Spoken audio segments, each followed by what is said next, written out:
Hello students, myself Professor PB Sargade. Today we will discuss about most important topic of our 12th standard syllabus. Topic number 10th, human health and diseases. According to the World Health Organization, that is WHO, health is defined as the state of complete physical, mental and social well-being and not merely the absence of disease or infirmity.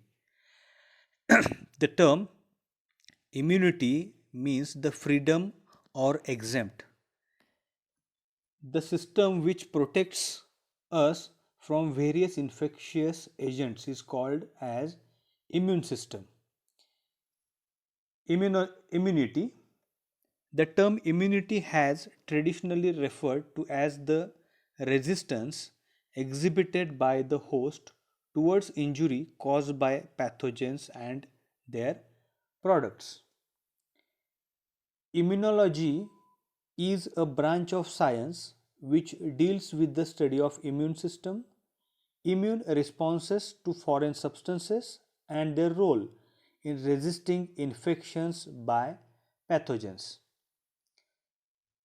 Any foreign substance invading body and capable of stimulating an immune response is called as an antigen, and the protective chemicals produced by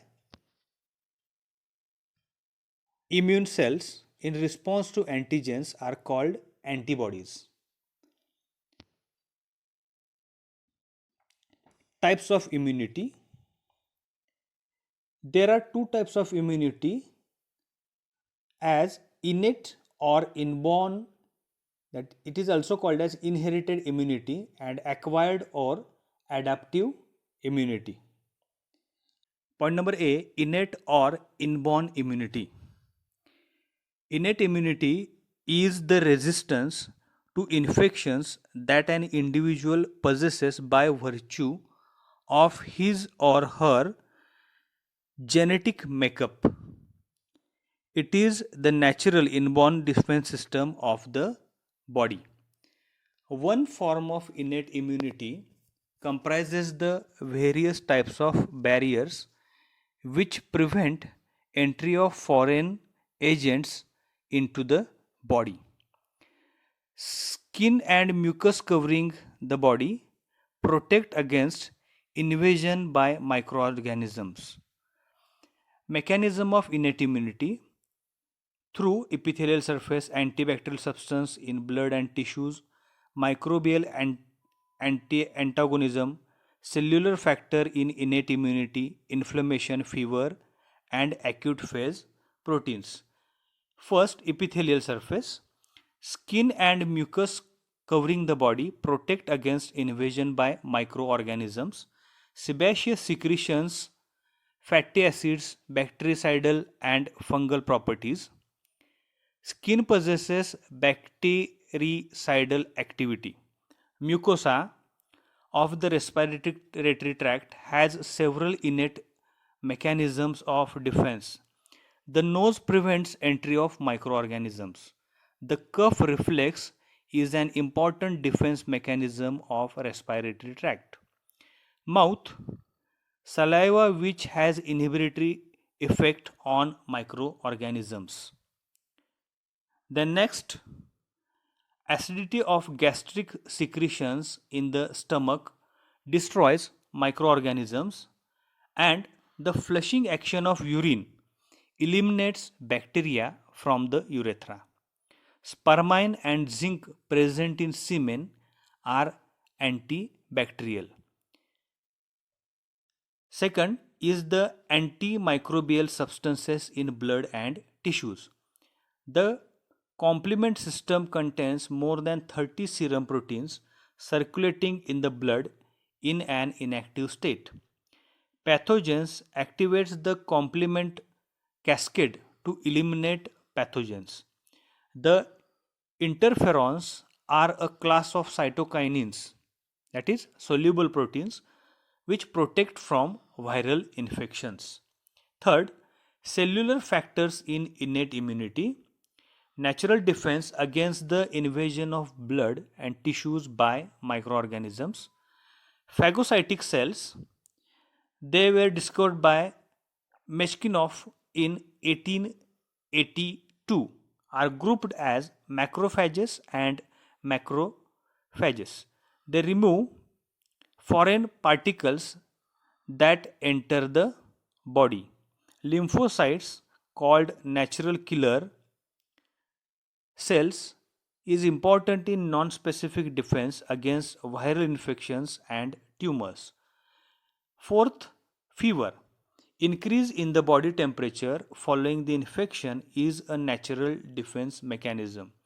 It helps to accelerate the physiological processes by destroying the invading pathogens, and fever stimulates the production of interferon and helps in recovery from viral infections. Next, acute phase proteins, or they are also called as APPs. These include C-reactive protein CRP, mannose binding protein, alpha 1 acid glycoproteins, serum amyloid P, etc. Acute phase proteins. Infections or injury leads to a sudden increase in concentration of certain plasma proteins. And APPs are believed to enhance host resistance, prevent tissue injury, and promote repair of inflammatory lesions. Now, the point number B, acquired immunity. The resistance that an individual acquires during life is known as acquired immunity. Specific unique features acquired on or adaptive immunity. Specificity produces specific antibody against a particular antigen. Second, diversity, it recognizes a vast variety of diverse pathogens. Third, discrimination between self and non-self. It is most important point. It differentiates between own body cells and foreign molecules. Fourth point is the memory.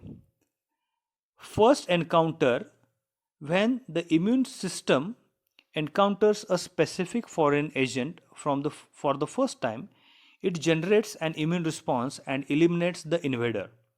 The immune system retains the memory of the first encounter. As a result, a second encounter with same pathogen brings about quicker and stronger immune response. Types of acquired immunity: active and passive. Active immunity, it is the resistance developed by individuals as a result of an antigenic stimulus. Point number A, natural acquired active immunity. It is the immunity acquired due to infection. Point number B, artificial acquired active immunity. It is the resistance induced by vaccines. For example, polio vaccine, BCG vaccine, etc. Such immunity may be temporary or permanent. Second point, passive immunity. Passive immunity is acquired when ready-made antibiotics or antibodies are received by the body cells. Point number A in passive immunity, natural acquired passive immunity. It is before birth, maternal antibodies are transferred from mother to fetus through placenta. And artificially acquired passive immunity. This immunity is developed by injecting previously prepared antibodies using serum from humans or animals. Point number B, cells of immune system. There are two types, type A, lymphocytes, and B, antigen presenting cells. A, lymphocytes. Lymphocytes are the main cells of immune system. Mechanism of response of T lymphocytes to antigens. It is by the helper T cells, killer T cells, suppressor T cells, and memory T cells. They are sensitized directly by both antigens as well as by helper T cells. Free antibodies main functions. Function number 1, agglutination of particulate matter including bacteria and viruses. The immobilized mass is then engulfed by phagocytes. Point number second, osmonization or coating of bacteria to facilitate their subsequent phagocytosis by macrophages. Point number three, neutralization of toxins released by bacteria, example tetanus toxin. Antigen presenting cells. Antigen presenting cells engulf invading pathogens and process the antigens. Then the processed antigens are presented on their own surface. These cells are able to deliver a stimulatory signal that is necessary for activation of helper T cells. This is the diagram. Point number C, vaccination. Vaccination is the administration of vaccine, that is inactivated pathogen or antigenic protection of particular pathogen to protect against a particular pathogen is called as vaccination. Vaccination is a way to teach the immune system as to how to recognize and eliminate pathogenic organisms. Vaccinations are safe. Vaccines are considered to be safe. They are rigorously tested and go through many rounds of study, examination, and research before they are used for the general public. Extensive research and evidence shows that vaccines are safe, their side effects are rare and typically mild. Structure of antibody. Antibodies are glycoproteins which are highly specific to specific antigens. They are also known as immunoglobulins, IgS, produced in response to antigenic stimulus. The mature plasma cells produce antibodies at an extremely rapid rate, that is about 2000 molecules per second, and antibodies are produced by plasma cells which in turn are formed by beta lymphocytes. Now we will discuss about the structure of antibody. You are able to see the structure of antibody on your screen now. The antibody is Y-shaped and immunoglobulin molecule, it has 4 polypeptide chains. Out of those, 2 heavy chains and 2 light chains. And there is a hinge. Hinge is the region holding together arms and stem. The 4 polypeptide chains are held together by disulfide bonds to form a Y-shaped structure. Each chain of the antibody includes 2 distinct regions, the variable region and the constant region. Variable regions constitute the antigen binding site. It is called as paratope. This part of antibody recognizes and binds to specific antigen to form an antigen-antibody complex. Since most antibodies carry 2 antigen binding sites, they are said to be bivalent. Formation of antigen-antibody complex. The study of antigen-antibody interactions is called serology. Each antibody is specific for a particular antigen. Combining sites of antigen called antigenic determinants, they are also called as epitopes, react with the corresponding antigen binding sites of antibodies called as paratopes. The antigen binding sites, paratopes, are located on the variable regions of the antibody. Small variations in the variable regions make each antibody highly specific for a particular antigen. The variable region enables the antibody to recognize the specific antigen and bind to specific antigen in a lock and key manner, forming an antigen antibody complex, and it is visible in this diagram. Closely observe the diagram and you will be able to see all these structures. Next, antigen on blood cells. There are several known antigens on the surface of human red blood cells. These antigens give rise to different blood groups. There are many genetically determined blood groups systems like ABO, RH, Duffy, KID, Lewis, P, MNS, and Bombay blood group, etc. ABO blood groups The A, B, and O blood groups were discovered by Karl Landsteiner in 1900. Later on, the blood group AB was discovered by Landsteiner's students De Castello and Sturley in 1902. Landsteiner was awarded the Nobel Prize for his discovery of human blood groups. He found two antigens or agglutinogens on the surface of human red blood cells and named them as antigen A and antigen B. He also noticed the corresponding antibodies or agglutinins in the serum called A and B. Now you are able to observe the table in front of you. The table shows the blood groups, their genotype, antigen on surface of RBC, antibody in the serum, and the blood donor to which he can donate the blood to corresponding blood group.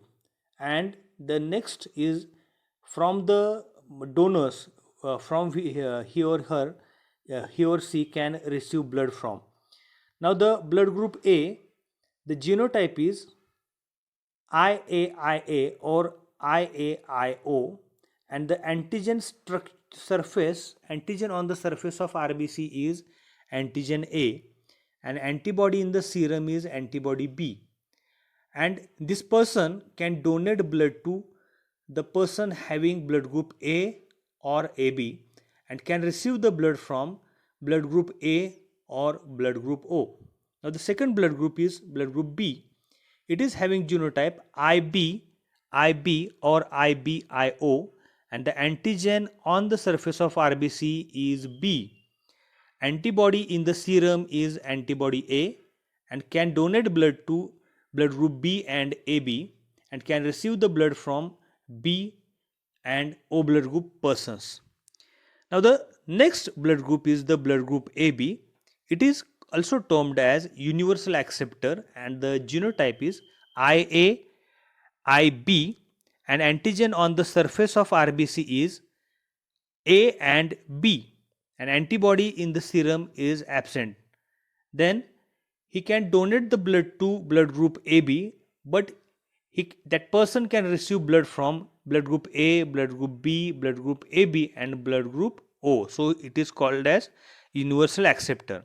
And the next is the blood group O. It is also termed as universal donor, and the genotype is IOIO, and antigen on the surface of RBC is absent or nil, and the antibody in the serum is both antibodies, antibody A and antibody B.